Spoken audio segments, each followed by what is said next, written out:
Welcome to today's edition of the Show podcast. Fox drama The Resident returns from hiatus Tuesday night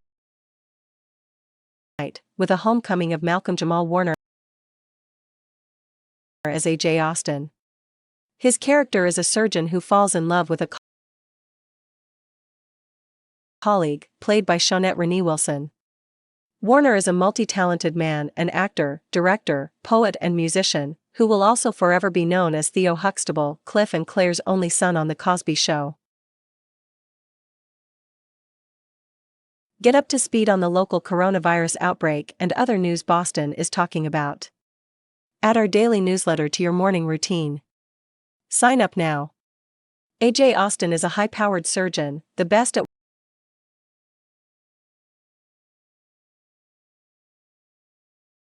what he does and also kind of a jerk. Warner doesn't allow himself to embody these traits in real life and appreciates how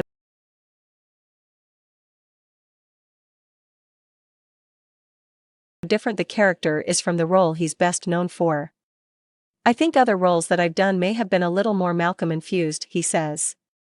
But to play someone who is really, so out of what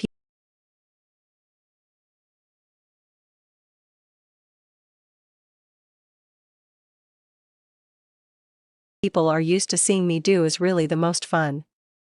Prior to the coronavirus pandemic, the filming of the show's third season centered around a superbug outbreak.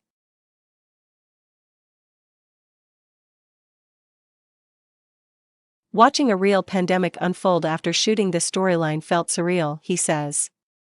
This season of The Resident is a nod to the hard-working, selfless medical professionals who put themselves and their lives on the line to care for people. Warner says he feels an additional duty to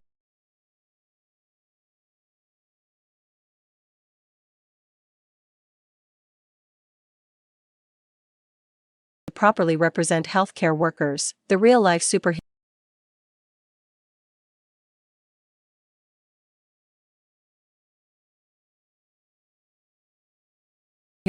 during the pandemic.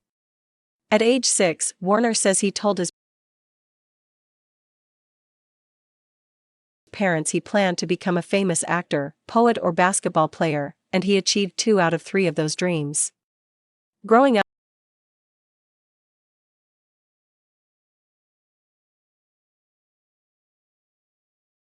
Warner's father would give him poetry books, one favorite being poems on the life and death of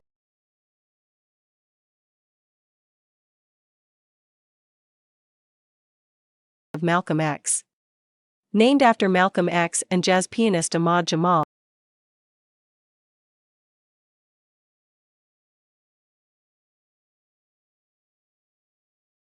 he says he realized around age 15 that his father set him up for greatness.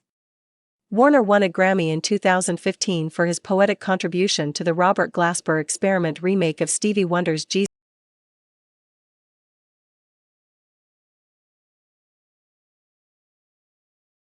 Children of America.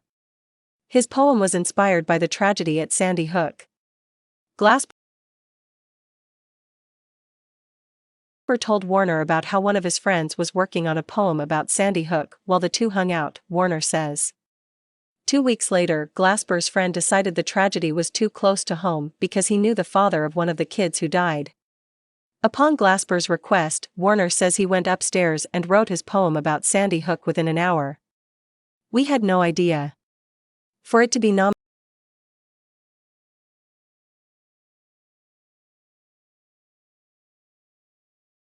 nominated for a Grammy was one thing, he says. But to actually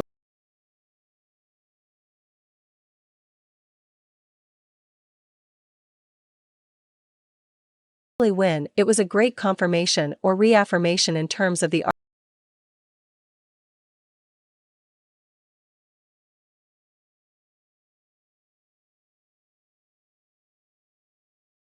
artistry and the substance behind the words. On top of poetry and acting,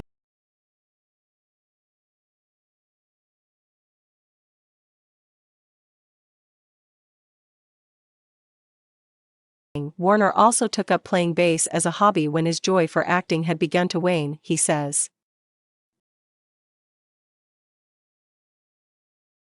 But the instrument didn't stay a hobby for long. I